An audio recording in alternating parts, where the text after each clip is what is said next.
आज आम ओडिया साहित्य इतिहास किसी उद्धृति और सुक्तिमाला प्रश्न उपरे किसी क्वेश्चंस आलोचना करवा। जो सुक्तिमाला क्वेश्चंस भारी इंटरेस्टिंग चलते आम आलोचना करवा। किलागी चंदन पन्नग निवास बुझीबार सीना विफल प्रयास।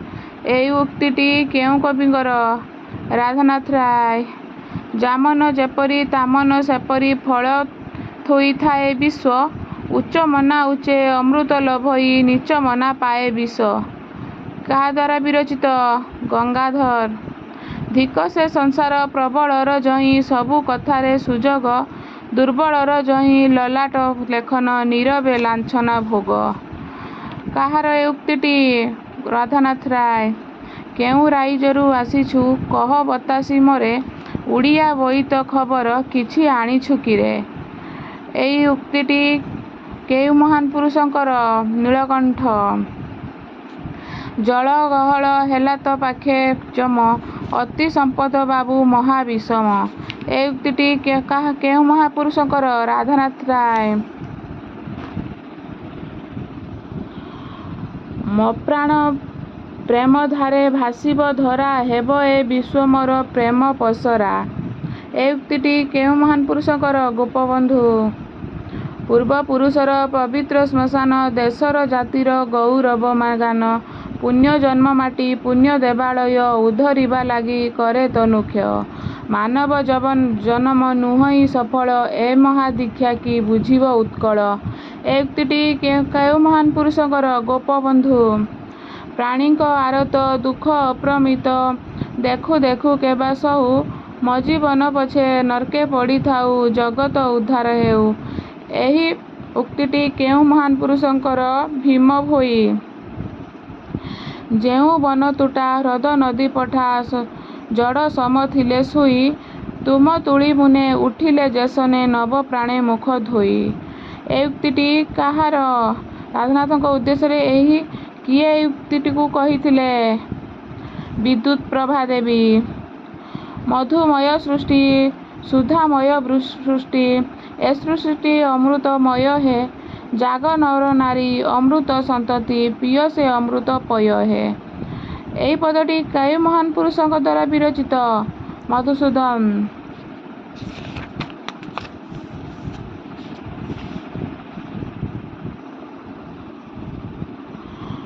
जगन्नाथ हो किछि मागु नाही मु तते। धन मागु नाही जन मागु नाही मागुछि सरधा बालिरु हाते। एही सुंदर पदटी काहा द्वारा विरचित? बनमाली। भवे भवितव्य अवश्य घटई न हुए केबे अन्यथा। मूढ़ जने सिना तहि पाई वृथा हृदय पुषुथांति व्यथा। एही पदटी काहा द्वारा विरचित? गंगाधर। किंतु तुमे दिन कवि रहिब जीवित जेते दिन भवे थिब उड़िया साहित्य। किए काहा उद्देश्य कथा लेखिचंती? नंदकिशोर लेखिचंती गंगाधरंक पाई। तुम माटी देह ग्रासिछि श्मशान मात्र जसु देहे तुमे आयुष्मान। राधानाथ काहा उद्देश्य ए पदटी को लेखिचंती? कवि सूर्य बलदेव रथ। प्रेम परा सहे सही सुख पाए प्रेम न जानई केबे सूचना। प्रिय जने नुहे प्रेमिक विमुख हेले हेउ जेबे गुरु गंजना। एही पदटी काहा द्वारा विरचित? गोपबंधु दास। मातृभूमि मातृभाषा उभय जननी सेबी तांकु भक्ति भरे दिवस रजनी। एमा नव जन्म हेउ सफल मोहर ए भिक्षा करंतु पुनः प्रभु महेश्वर। एही पदटी काहा द्वारा विरचित? मधुसूदन। विधि काहा पत्रे अजाड़ी नाहांती पात्र पूर्ण सुख सुधा। सारा संसार रे मेंटी अछि भला काहा सुख भोग क्षुधा। ए उक्तिटी काहा द्वारा विरचित? नंदकिशोर। बाल्य कालु धन धर्म मु सचिबी ए जीवन अनिश्चित। केजाणी काहार आजि मृत्यु काल होई जीव उपस्थित। ए उक्तिटी काहार? मधुसूदनकर। महत जन ठारे करुणा कले से करुणा न जाए केबे विफले। ए उक्तिटी केउ महान पुरुषंकर? राधानाथ राय। विवेकी ग्राहक कवि कोटि आयु घेनी वर्ती थिले कवि कवित्व की हेब म्लानी। ଏହି ସୁନ୍ଦର ଉକ୍ତିଟି କେଉଁ ମହାନ ପୁରୁଷଙ୍କର? ଅଭିମନ୍ୟୁ। ଘର ବୁଢ଼ା ଜଗବନ୍ଧୁ ପର କଲୁ କାହିଁକି? ଶଙ୍ଖ ଚକ୍ର ଗଦା ପଦ୍ମ ଚାରିଭୁଜେ ନାହିଁକି? ଏହି ସୁନ୍ଦର ଉକ୍ତିଟି କେଉଁ ମହାନ ପୁରୁଷଙ୍କର? ବୈଷ୍ଣବ ପାଣି। ତୁମେ ସିନା ଶୁଣ ସଙ୍ଗୀତ ତାର, ମୁଖୁଜେ ତାହାର ହାଡ଼। ତୁମେ ଦେଖ ଯେଉଁ ପଦ୍ମ ଫୁଲଟି, ମୁଁ ଦେଖେ ତାହାର ନାଡ଼। ଏହି ଉକ୍ତିଟି କେଉଁ ମହାନ ପୁରୁଷଙ୍କର? ରାଧାମୋହନ ଗଡ଼ନାୟକ।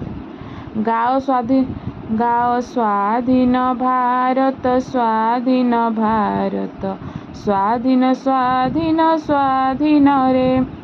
ଗାଓ ସାଗର ଭୂଦର ଅମ୍ବର ଚୁମ୍ବିତ, ଭାଲେ ହିମାଚଳ ଗିରିବର କମ୍ପିତ।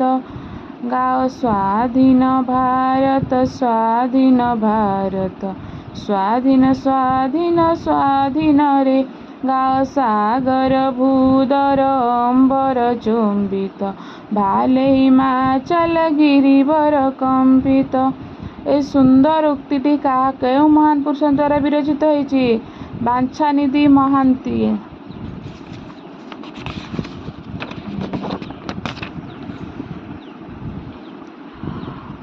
ଫୁଟି ଚହଟେ କିମ୍ବା କୁସୁମ କଢ଼ି, ଦୁଇ ଦିନରେ ଯେବେ ପଡ଼େ ଝଡ଼ି।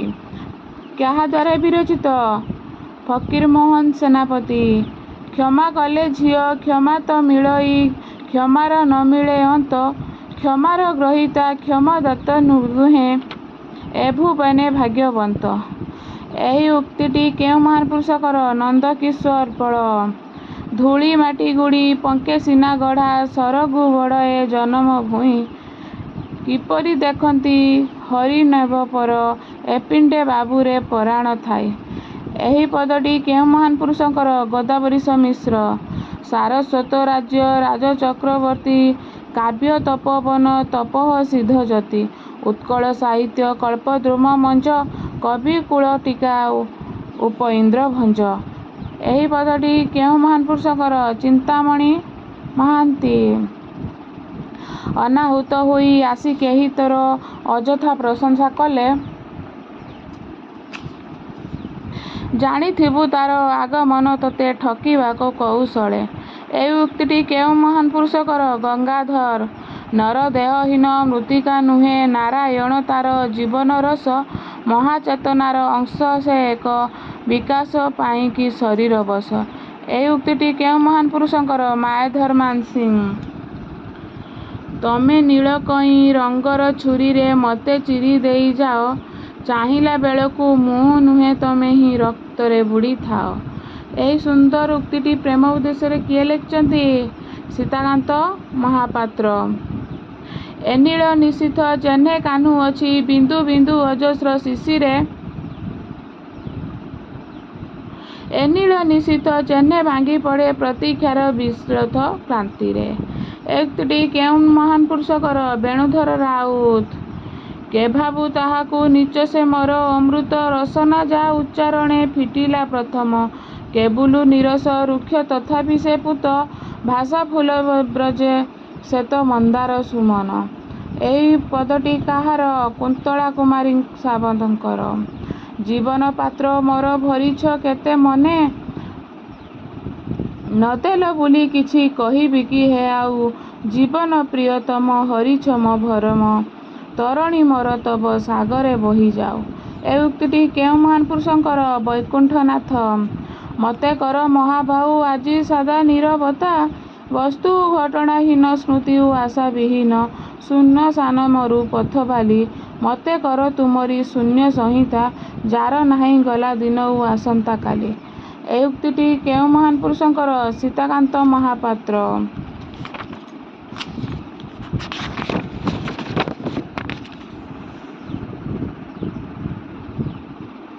ଜୀବନ ଧରିଲେ ଢାଳିଲୁ ରକ୍ତ, ତୁଳିଲୁ ସୌଧମାଳା। ଆମରି ଲାଗିରେ ଶାସନ ଶକ୍ତ, ଆମେଇ ସର୍ବହରା। ଝାଞ୍ଜି ପବନ ସହିରେ ସଘନ, ଗହୀରେ ରହିଲୁ ଧାନ।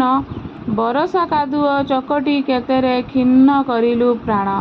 ଏହି ସୁନ୍ଦର ପଦଟି କେଉଁ ମହାନ ପୁରୁଷଙ୍କର? ଅନନ୍ତ ପଟ୍ଟନାୟକ। ସାହିତ୍ୟ ନୁହଁଇ ଖାଲି ଫୁର୍ତ୍ତି ଆଉ ବିଳାସର ଫୁଲ, ଜାତିକୁ ଦେବ ସେ ମୁକ୍ତି ତେବେ ଯାଇ ଚରମତା ମୂଲ୍ୟ। ଏ ଉକ୍ତିଟି କେଉଁ ମହାନ ପୁରୁଷଙ୍କର? ସଚିଦାନନ୍ଦ ରାଉତରାୟ। କିଏ କହେ ବିଶ୍ୱ ବିରାଟ ଛଳନା ବୃଥା ମାୟାର ବନ୍ଧନ, ମୁଁ ଦେଖେ ସୁନ୍ଦର ଏ ବିଶ୍ୱ ଉଦାର ଅନନ୍ତ ପ୍ରେମ ନନ୍ଦନ। ଏ ଉକ୍ତିଟି କେଉଁ ମହାନ ପୁରୁଷଙ୍କର? କୁନ୍ତଳା କୁମାରୀ। ସୂର୍ଯ୍ୟ ପୁଣି କେବେ ନିଭେ ଧୀରେ ଧୀରେ ଛୋଟ ହୋଇ, ବ୍ୟାଟେରୀ ନଥିବା ସାନ ଟର୍ଚ୍ଚ ଲାଇଟ ପରି। କାହା କବିତାର ଏହା ଅଂଶବିଶେଷ? ଗୁରୁପ୍ରସାଦ ମହାନ୍ତି।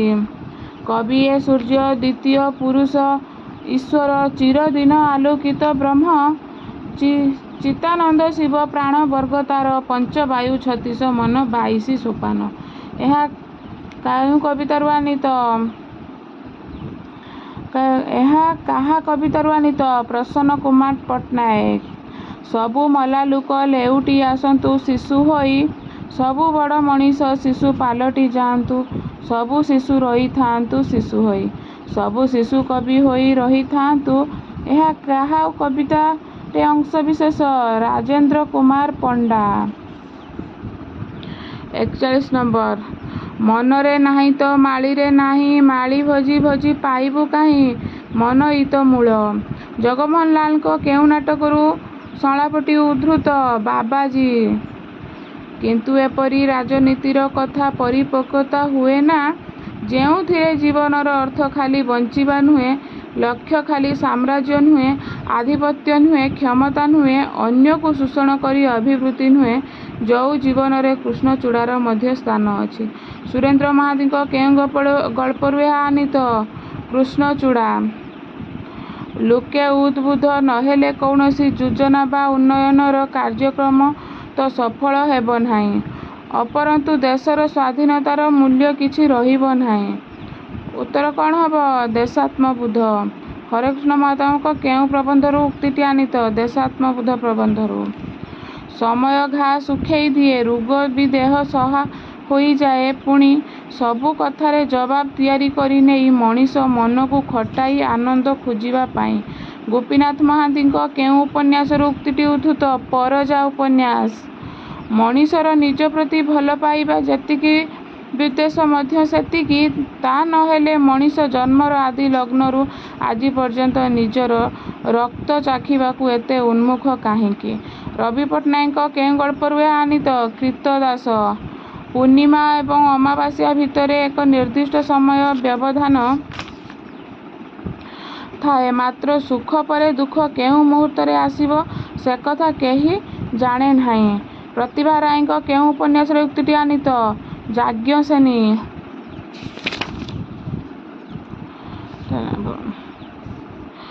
ଦାଣ୍ଡରେ ଚାଲିଥିବା ଅଚିହ୍ନା ଲୋକଙ୍କୁ ଦେଖି କାମୁଡ଼ା କୁକୁରପଲ ଭୁକନ୍ତି। ଯିଏ ସେଥିରେ କାନ ନ ଦେଇ ନିର୍ଭୟରେ ସିଧା ସିଧା ଚାଲିଯାଏ, ସେହି କୁକୁରପଲ ତା ପାଖ ପଶନ୍ତି ନାହିଁ। ଯିଏ ଡରି ପଳାଏ, ସେମାନେ ତା ପଛରେ ଗୋଡ଼ାନ୍ତି। କାହ୍ନୁଚରଣଙ୍କ ଏହି ଉପନ୍ୟାସରେ ଉକ୍ତିଟି ରହିଛି କେଉଁ ଉପନ୍ୟାସରେ? ତୁଣ୍ଡ ବାଇଦ୍ୟ ଉପନ୍ୟାସ।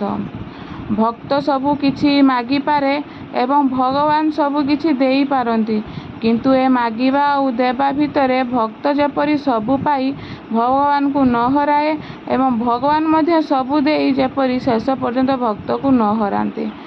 ଏଟା କୋଉଥିରୁ ଆସିଛି? ମହାପାତ୍ର ନୀଳମଣି ସାହୁଙ୍କ କେଉଁ ପ୍ରବନ୍ଧ ପୁସ୍ତକରୁ ଉକ୍ତିଟି ଆନୀତ? ଧ୍ୱନି ଧ୍ୱନି ପ୍ରତିଧ୍ୱନି। ନିଜଠୁ ମହତ୍ତର ଚେତନାର କୌଣସି ମଣିଷକୁ ସେ ସହିପାରେ ନାହିଁ, କାରଣ ସେଭଳି ମଣିଷର ଉପସ୍ଥିତି ତାକୁ ସବୁବେଳେ ମନେ ପକାଇ ଦିଏ ସେ ନିଜେ କେଡ଼େ ସୀମାବଦ୍ଧ। ମନୋଜ ଦାସଙ୍କ କେଉଁ ପ୍ରବନ୍ଧ ପୁସ୍ତକରୁ ଉକ୍ତିଟି ଉଦ୍ଧୃତ? ଅନ୍ତରଙ୍ଗ ଭାରତ। କେହି କିନ୍ତୁ ବୁଝନ୍ତି ନାହିଁ ଲେଖକର ଏ ଦୁଃଖ। ସମସ୍ତେ ଭାବନ୍ତି ସେ କି ସହଜ ଲେଖକ ହେବା।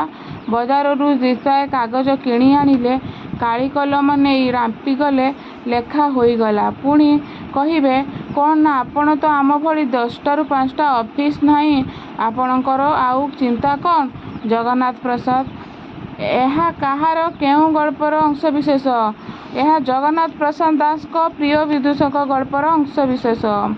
ଯେପର୍ଯ୍ୟନ୍ତ ଅନ୍ୟକୁ ବୁଝି ହୋଇ ନଥାଏ, ଆବିଷ୍କାର କରାଯାଇ ନଥାଏ, ସେପର୍ଯ୍ୟନ୍ତ ମଣିଷ ନିଜସ୍ୱ ବେଦନାରେ ସମସ୍ୟାରେ ଦିଗହରା ହୋଇପଡ଼େ। ଥରେ ଅନ୍ୟର ଆଖିରେ ନିଜକୁ ତଉଲି ଦେଲେ ସେ ଜାଣିପାରିବ ନିଜ ଦୁଃଖ ଦୁର୍ଦ୍ଦଶା କେତେ ତୁଚ୍ଛ। ବୀଣାପାଣି ମହାନ୍ତିଙ୍କ କେଉଁ ଉପନ୍ୟାସରେ ଉକ୍ତିଟି ବର୍ଣ୍ଣିତ? ବୀଣାପାଣି ମହାନ୍ତିଙ୍କ କେଉଁ ଉକ୍ତିରୁ ଏଟା କ'ଣ କେଉଁ ଉପନ୍ୟାସରୁ? କୁନ୍ତଳା କୁମାରୀ ଶକୁନ୍ତଳା ଉପନ୍ୟାସରୁ ଏହା ଆନିତ।